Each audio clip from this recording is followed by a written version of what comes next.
নমস্কার। ঠাকুরমা স্বামীজির সকল ভক্তকে জানাই সকলের মা শ্রীমা সারদা চ্যানেলে সুস্বাগতম। আমরা পড়ছিলাম স্বামী অরূপানন্দ মহারাজজির স্মৃতিতে শ্রী শ্রী মায়ের কথা। আজকে আগের পর্বে যতটুকু পড়েছি তার পরের অংশটি পড়ছি। আমরা এটি ধারাবাহিকভাবে পড়ছি। আসুন শ্রী শ্রী মায়ের প্রণাম মন্ত্রটি আগে পড়ে নিই। যথাগ্নিদাহিকা শক্তি রামকৃষ্ণে স্থিতা হিয়া সর্ববিদ্যাং স্বরূপাম তাম সারদাম প্রণমাম্যহম।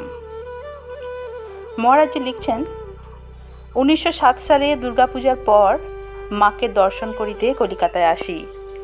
একটি ভক্তের পত্রে উত্তরে মা জানাইয়াছিলেন, আমি পূজা উপলক্ষে গিরিশবাবুর বাড়িতে আসিয়া এখন বলরামবাবুর বাড়িতে আছি ইত্যাদি।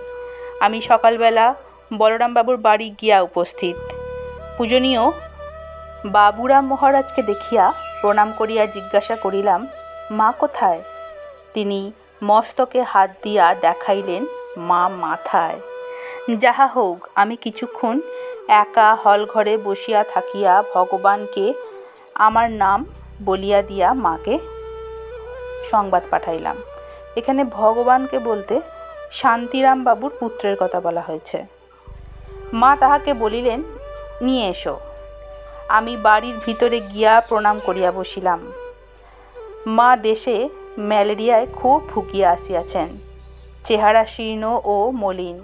পূর্বে জয়রামবাটিতে যেরূপ দেখিয়াছিলাম তদপেক্ষা অনেক রুগ্ন। মা বড় মামির দেহত্যাগের কথা বলিলেন। কিছুক্ষণ কথাবার্তার পর বলিলেন, কাল শরৎ চক্রবর্তী এসেছিল। এখানে এসে আমাকে গান শোনালে। আহা, তার কি ভাব, কি গান! তুমি আসলে না? আমি যে সেই বেলায় কলকাতায় আসিয়াছি মা তখনও বুঝিতে পারেন নাই। একটু পরে গৌরবাবু আসিয়া বলিলেন, গাড়ি এসেছে, মা গঙ্গা স্নান করিতে যাইবেন। আমি বাহিরে আসিলাম। মধ্যাহ্নে ওখানেই প্রসাদ পাইলাম। আমার একটু জ্বর ভাব হওয়ায় বৈকালেই বরিশালে ফিরিব স্থির করিলাম। পূজনীয় শরৎ মহারাজ তখন এই বাড়িতে থাকেন। তিনি কুইনাইনের বড়ি দিলেন। সন্ধ্যার সময় মাকে প্রণাম করিয়া বলিলাম, মা আমি আজকেই যাব, রাত্রে গাড়ি, শরীর ভালো না। কলকাতায় আমার থাকিবারও কোনো সুবিধা ছিল না। মা বলিতে লাগিলেন, আহা, আজই চলে যাবে? আজ এলে আবার আজকেই যেতে হবে? যাইবার সময় মাকে বলিলাম, মা যা ভালো হয় করো। ইহার পরের বারে মাকে বাগবাজারে তাহার নতুন বাটিতে দর্শন করি। পূর্বে কলিকাতায় আসিলে মা ভাড়াটিয়া বাড়িতে থাকিতেন। উহা সকল সময় পছন্দ মতো মিলিত না বলিয়া মায়ের যখন ইচ্ছা আসিতে এবং থাকিতে অসুবিধা হইত। তাই এই নতুন বাড়ি পূজনীয় শরৎ মহারাজের বহু চেষ্টায় নির্মিত হয়। আমি কলকাতা পৌঁছিয়া সেই দিনই বৈকালে অনেক খোঁজ করিয়া এই বাড়িতে আসি এবং দেখি কাঞ্জিলাল ডাক্তার রোয়াকে বসিয়া খবরের কাগজ পড়িতেছেন। মায়ের কথা জিজ্ঞাসা করাই বলিলেন, মায়ের বসন্ত হয়েছিল, এখনও আরোগ্য স্নান হয়নি, সম্প্রতি ভালো আছেন, 15 দিন পরে দেখা হতে পারে। আমি এই সংবাদ জানিতাম না। শেষে পূজনীয় শরৎ মহারাজের সঙ্গে দেখা হইলে তিনি বলিলেন, কাল সকালে এসে দেখা করো এবং এখানে প্রসাদ পেও। পরদিন সকালে আসিয়া দেখা করিলাম। মা তাহার হাতের ও মুখের বসন্তের দাগগুলি দেখাইতে লাগিলেন। অসুখের কথা সব বলিয়া বলিলেন, বসন্তের দাগগুলি এখন আর তেমন নাই। মায়ের গায়ে বসন্তের দাগ পরে মোটেই ছিল না। এইবারেই পূজনীয় শরৎ মহারাজের কথায় এবং শ্রী শ্রী মায়ের আশীর্বাদে আমার মঠে থাকা হয়। মাকে বলায় তিনি বলিলেন, আরে এর সাধু হওয়া লেগেছে। আচ্ছা বেশ, মঠে থাকবে, ঠাকুরে ভক্তি হোক, আমি খুব আশীর্বাদ করছি। মঠ হইতে মাঝে মাঝে দুধ লইয়া যাইতাম এবং মাকে দেখিতে আসিতাম। এক সময় কিছুদিন না যাওয়ায় একজনকে মা আমার কথা অনেকবার জিজ্ঞাসা করেছিলেন, কই সে অনেক দিন আসে না কেন? ইহার পর একদিন দুধ লইয়া গিয়াছি। মাকে প্রণাম করিতে গিয়া দেখি মা পাশের ঘরে পান সাজিতেছেন। কাছে নলিনী, সেও পান সাজিতেছিল। আমি যাওয়াতে নলিনী সরিয়া যাইতেছিল। মা তাহাকে বাধা দিয়া বলিলেন, যেও না যেও না, ও ছেলে মানুষ, তুমি এখানেই বসো, এবং আমাকে বলিলেন, বসো। কথায় কথায় মাকুর শ্বশুরবাড়ির কথা উঠিল। মা বলিলেন, তাদের খুব আদর যত্ন না করলে একটুতেই ফোঁস করে। তোমরা আমার ছেলে, তোমাদের আমি যা দিই, যা বলি, তাতে কিছু হয় না। ত্রুটি হলেও তোমরা কিছু মনে করবে না, কিন্তু তাদের ভালো জিনিস ভালো সব না দিলে একটু ত্রুটি হলে অমনি অসন্তুষ্ট হবে। কিছুক্ষণ পরে আমি বলিলাম, শুদ্ধ মন আর অনুরাগ কিসে হয়? মা বললেন, হবে হবে, যখন ঠাকুরের শরণাগত হয়েছ সব হবে, ঠাকুরের কাছে প্রার্থনা করবে। আমি বললাম, না, সে তুমি তাকে বলবে। মা, আমি তো বলছি, ঠাকুর আমার এর মনটি ভালো করে দাও, শুদ্ধ করে দাও। আমি, হ্যাঁ তুমি বলবে, তাহলেই আমার হবে। ইহার কয়েক মাস পরে ঘাটালে বন্যাক্লিষ্টদের সেবাকার্য হইতে 3 দিনের ছুটি লইয়া জগদ্ধাত্রী পূজার সময় জয়রামবাটি যাই। মা তাহার কিছু পূর্বে দেশে আসিয়াছেন। আমার সঙ্গে অতুল। সে এইবার শ্রী শ্রী মাকে প্রথম দর্শন করে।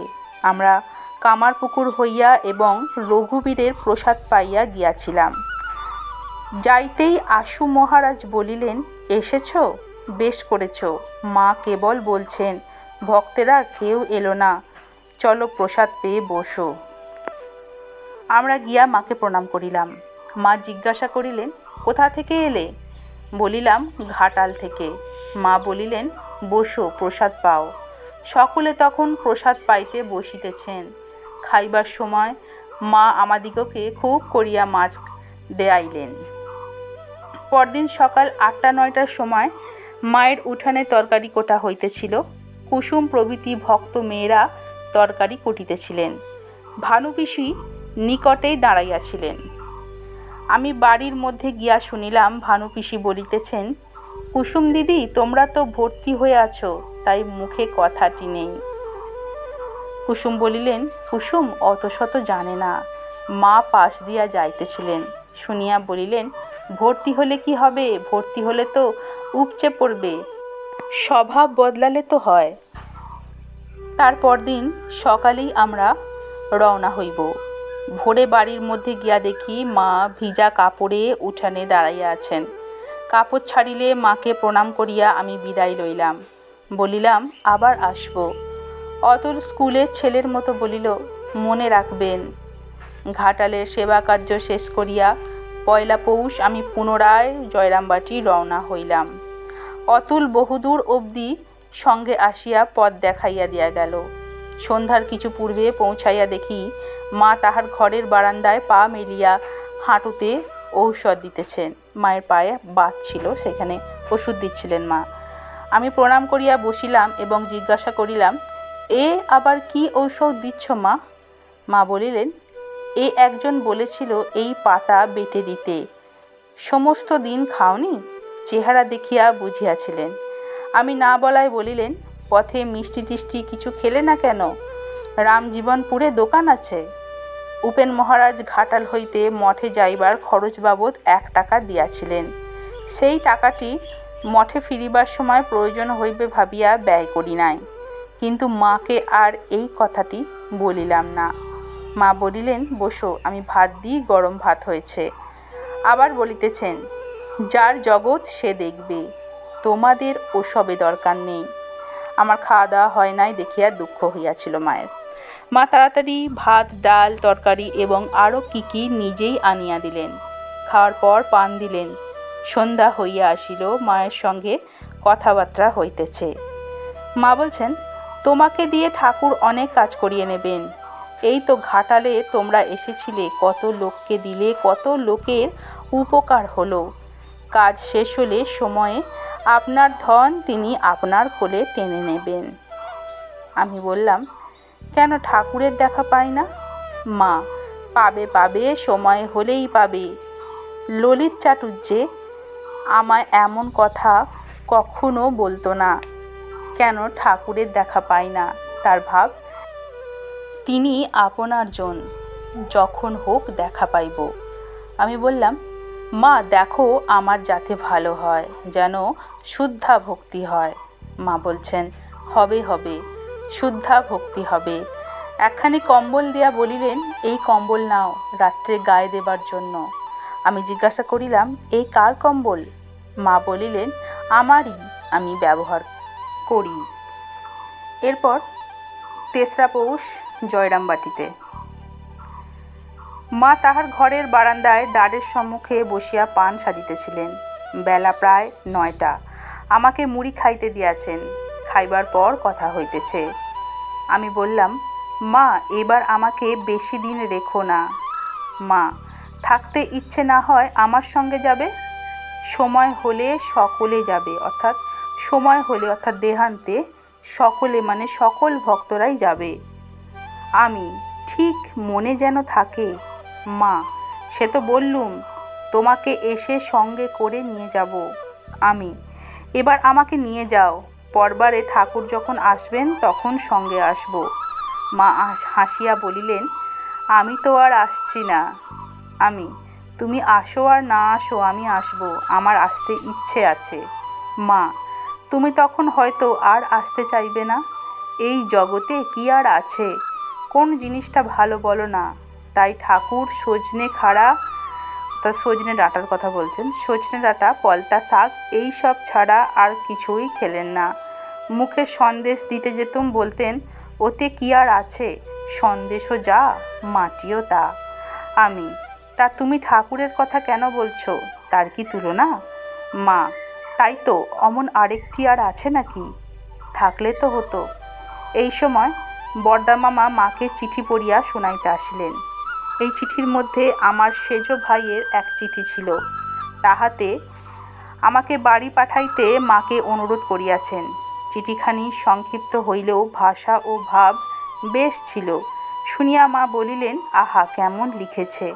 আমাকে বলিতেছেন, কেন সংসারে থাকবে, ঘরকন্যা করবে, টাকা করবে, আমাকে পরীক্ষা করিতেছিলেন।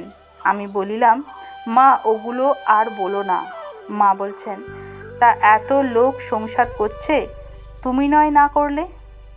আমি তখন কাঁদিতেছি। দেখিয়াই সকরুণ হইয়া বলিতে লাগিলেন, কেঁদো না বাছা, তোমরাই ভগবান। ভগবানের জন্য কে সব ত্যাগ করতে পেরেছে। ঈশ্বরের শরণাগত হলে বিধির বিধি খণ্ডন হয়ে যায়। তার নিজের কলম নিজ হাতে কাটতে হয়। ভগবান লাভ হলে আর কি হয়? দুটো শিং বেরোয়। সৎ সৎ বিচার আসে, জ্ঞান চৈতন্য হয়, জন্ম মৃত্যু তরে যায়। ভাবে লাভ। এছাড়া কে ভগবান দেখেছে? কার সঙ্গে ভগবান কথা কয়েছেন? ভাবে দর্শন, ভাবে কথাবার্তা, সব ভাবে হয়। আমি, না মা, এছাড়াও কিছু আছে, প্রত্যক্ষ লাভ। মা, সে এক নরেন পেয়েছিল, তার হাতে মুক্তির চাবি ছিল। এখানে তার বলতে ঠাকুরের কথা বলেছেন মা, যে তার হাতে মুক্তির চাবি ছিল। আর কি, জপ ধ্যান করা আর ঠাকুরকে ডাকা, এই তো। বলিয়াই আবার সহাস্যে বলিতেছেন, আর ঠাকুরেই বা আছে কি? তিনি তো চিরদিনই আপনজন। আমি, মা, দেখো যেন আমার ঠিক ঠিক হয়, অমনটি আপনার। মা, তা কি আর বারবার বলতে আছে? এরপর মা দৃঢ়তার সহিত বললেন, হবে হবে। নমস্কার। আজকে শ্রী শ্রী মায়ের কথা পাঠ আমরা এখানেই সমাপ্ত করছি।